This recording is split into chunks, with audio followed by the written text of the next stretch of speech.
हीरोवर्स के एक और ब्रांड न्यू एपिसोड में आप सभी का स्वागत है। तो फाइनली लोकी का फाइनल एपिसोड भी आ चुका है, जो कि पूरा का पूरा मल्टीवर्स के एक्सप्लेनेशन से भरा हुआ था। और हम लोग जो सोच रहे थे कि इस एपिसोड में इन सब चीज़ों की एंडिंग हो जाएगी, तो वैसा कुछ भी नहीं हुआ, बल्कि अभी तो मल्टीवर्स की बिगनिंग हुई है, जिसे अगले सीजन में प्रॉपरली दिखाया जाएगा, जो कि इस एपिसोड के एंड में कन्फर्म भी हो गया। और बात करें इसके विलन की, तो एपिसोड को कुछ इस तरह से प्रेजेंट किया गया है कि असल में वो विलन है भी या नहीं कुछ कह नहीं सकते, लेकिन इसकी एंडिंग को देखकर इतना तो कन्फर्म है, इसके आगे की चीज़ें अब बिल्कुल भी आसान नहीं होने वाली। इसलिए आज के इस वीडियो में मैं ब्रेकडाउन करूँगा लोकी के 6th एपिसोड का, और साथ ही ये भी डिस्कस करूँगा कि इसके बाद MCU का फ्यूचर क्या होगा, क्योंकि मल्टीवर्सल वॉर शुरू हो चुका है। लेकिन उससे पहले अगर आप चैनल पर नए हैं तो चैनल को सब्सक्राइब जरूर कर देना। तो अब बिना किसी देरी के चलिए शुरू करते हैं।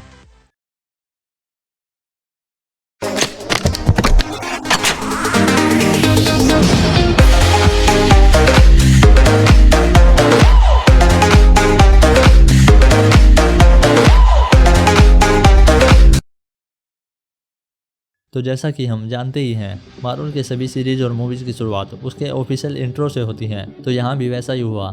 लेकिन खास बात ये थी कि यहाँ हमें सभी सुपर हीरोज़ के फेमस डायलॉग सुनाई देते हैं, जैसे ब्लैक पैंथर का वकांडा फॉरएवर, कैप्टन अमेरिका का I can do this all day and iron man का वी हैव ए हल्क, और कुछ इसी तरह से बाकी सभी के भी। लेकिन इसके तुरंत बाद हमें रियल वर्ल्ड के कुछ फेमस लोगों के कोट्स भी सुनने को मिलते हैं, जैसे नील आर्मस्ट्रॉन्ग का one small step for man, जो कि उन्होंने मून पर अपना पहला कदम रखते हुए बोला था। और इसके अलावा ग्रेटा थनबर्ग, मलाला यूसुफजई और नेल्सन मंडेला के भी कुछ कोट सुनने को मिलते हैं। और इसी के साथ हमें एक यूनिवर्स से बाहर निकलने और दूसरे यूनिवर्स के अंदर जाने का व्यू भी दिखता है। और इस दूसरे यूनिवर्स में जाते ही लोकी का ग्लोरियस पर्पज और सिल्वी की आवाज़ भी सुनाई देती है।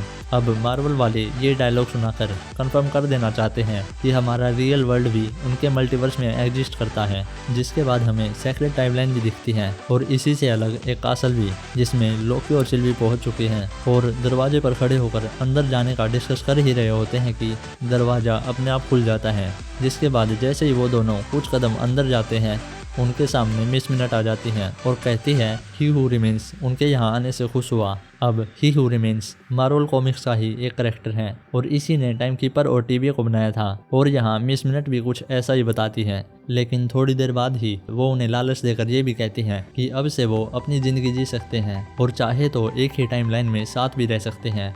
लेकिन दोनों इस चीज़ के लिए मना कर देते हैं, क्योंकि अब उन्हें किसी भी चीज़ का लालच नहीं रहा। जिसके बाद मिस मिनट वहाँ से जाकर सीधा रवोना के ऑफिस में पहुँचती है और उसे कुछ फाइल्स डाउनलोड करके देती हैं।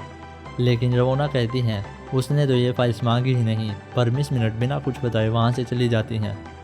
जिसके बाद वहाँ एंट्री होती है मोबियस की, जो रवोना को समझाने आया है कि टीवी के बारे में सबको सच बता देना चाहिए। लेकिन रवोना अभी भी ये मानने को तैयार नहीं होती। उसका मानना है टीवी ही है जिससे सब कुछ सही चल रहा है, और किसी रीजन से ही वो लोग यहाँ काम कर रहे हैं। अब उसने ये तो नहीं बताया कि उसे इस बारे में कुछ पता भी है या नहीं, और आज तक वो टीवी के क्रिएटर से मिली भी है या नहीं। लेकिन एक बात का हमें ज़रूर पता चला, रवोना रेंसडेयर असल में Franklin D Roosevelt high school की एक प्रिंसिपल है। और इसी से ये भी कंफर्म हो गया कि रवोना भी एक वेरिएंट है, और उसे इस बात का पहले से पता था। तो एक्सपोज होने के बाद रवोना एक टाइम डोर खोलती है और वहाँ से चली जाती है। अब उसने प्रॉपर तो नहीं बताया, लेकिन जाने से पहले वो मोबियस से कहती है अब वो आज़ादी की तलाश में जा रही है। यहाँ दूसरी तरफ वॉइड में लोकी और सिल्वी को ही हू रिमेन्स मिलता है, जिसे देखकर दोनों को ही विश्वास नहीं होता कि ये सब करना इसके बस की बात भी होगी। इसलिए सिल्वी उसे मारने का भी ट्राई करती हैं, लेकिन अब इतना बड़ा टीवी और कासल को उसने बनाया है, तो सीधी सी बात है पावरफुल तो होगा ही। अब यहाँ जो कुछ भी चल रहा है समझना थोड़ा कॉम्प्लिकेटेड है, इसलिए मैं पहले ही बता देना चाहता हूँ। ये जो एक्टर हैं इनका नाम जोनाथन मेजर्स है, जो एंटमैन एंड वास्प क्वांटमेनिया में कैंग द कॉन्करर का रोल प्ले करेंगे। इसलिए मार्वल ने यहाँ बहुत चालाकी से काम लिया है, जिसे ही हू रिमेन्स लोकी और सिल्वी को अपने ऑफिस में ले जाकर बताता है कि वो अर्थ पर 31st सेंचुरी में एक साइंटिस्ट था, और काफ़ी रिसर्च के बाद उसे मल्टीवर्स के बारे में पता चला, जिसमें सेम टाइम पर एक के ऊपर एक यूनिवर्स है।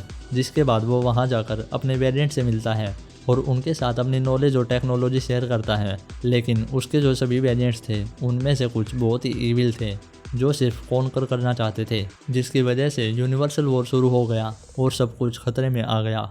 जिसके बाद ही रिमेन्स को एलोएथ मिला, जिसकी मदद से उसने मल्टीवर्स वॉर को रोका और टीवी और सेक्रेट टाइमलाइन को बनाया ताकि फिर से कोई यूनिवर्सल वार ना हो।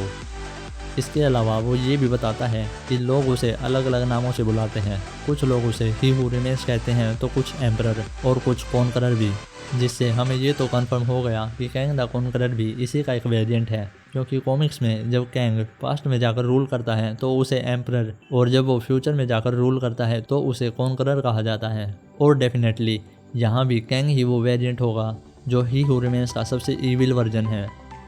फिर आगे ही रिमेन्स लोकी और सिल्वी से कहता है वो जो ये सब कर रहा है सिर्फ यही एक तरीका है मल्टीवर्सल वॉर को रोकने के लिए, जिस पर लोकी तो यकीन कर लेता है लेकिन सिल्वी नहीं करती। जिसके बाद वो उन दोनों के सामने दो ऑप्शंस रखता है। पहला ये कि वो दोनों उसकी जगह लेकर इस सेक्रेट टाइमलाइन और टीवी को चलाएं, क्योंकि उसे ये काम करते हुए करोड़ों साल हो गए हैं, लेकिन इसे अब और चलाना उसके बस का नहीं। और दूसरा ऑप्शन वो उन्हें ये देता है कि अगर वो उसे मारना ही चाहते हैं तो शौक से मार दे, लेकिन इसके बाद सेक्रेट टाइमलाइन बिखर जाएगी, उसमें ब्रांचेस बनने लगेगी और फिर से मल्टीवर्सल वॉर शुरू हो जाएगा। लेकिन एक टाइम के बाद उन्हें वो फिर से यही मिलेगा, चीजें दोबारा रिपीट होंगी। लेकिन सिल्वी को अब भी उसकी बातें झूठ लगती हैं और वो उसे सिर्फ मारना ही चाहती है। लेकिन अपना लोकी उसे रोकता है और समझाने की कोशिश करता है, लेकिन सिल्वी मानने को तैयार नहीं होती और अब उसे सिर्फ अपना बदला चाहिए। जिसके बाद दोनों के बीच में अटैक और डिफेंस की फाइट होती है और यहीं पर हम दोनों के बीच में ट्रस्ट इश्यूज को भी देख सकते हैं, जबकि दोनों लोकी के ही वेरिएंट्स हैं। लेकिन लोकी अपनी कोशिश जारी रखता है और उसे समझाता है कि उसे अब थ्रोन का लालच नहीं है, लेकिन उसको मार देने से सच में कोई बड़ी मुसीबत भी आ सकती है, इसलिए उसका जिंदा रहना ही ठीक होगा। जिसके बाद सिल्वी शांत होकर उसे किस करती है, जिसे देखकर लग रहा था कि वो मान गई, लेकिन अगले ही मोमेंट में वो एक पोर्टल के जरिए लोकी को टीवी पहुंचा देती है और एट लास्ट ही रिमेन्स को मारकर अपना बदला ले लेती है। लेकिन उसके बाद हमें पता चलता है ही रिमेन्स ने जो कहा था वो सच था। सेक्रेट टाइमलाइन में अब ब्रांचेज बनने लगती हैं, बल्कि ब्रांचेज के भी ब्रांचेज बनने लगती हैं। और वहीं दूसरी तरफ जब लोकी मोबियस और हंटर B-15 को इस बारे में बताने की कोशिश करता है तो वो लोग उसे पहचानने से ही मना कर देते हैं।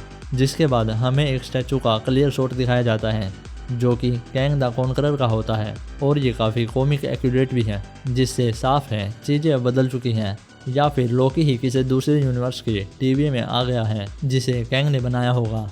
और यहाँ मोबियस और B-15 लोकी के बारे में नहीं जानते, इसलिए वो उसे पहचान नहीं पाए, या फिर हो सकता है ये सारी ही चीज़ें फिर से रिपीट हो गई हैं जैसा ही रिमेन्स ने बताया था, और फिर से वो उन्हें वहीं पर मिलेगा, जो कि हमें इसके आने वाले अगले सीजन में ही दिखेगा।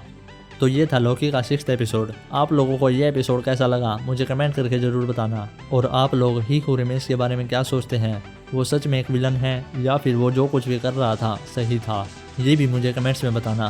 साथ ही वीडियो अच्छी लगे तो उसे लाइक कर देना, और हाँ, चैनल को सब्सक्राइब किए बिना कोई नहीं जाएगा। मिलते हैं एक नई वीडियो के साथ।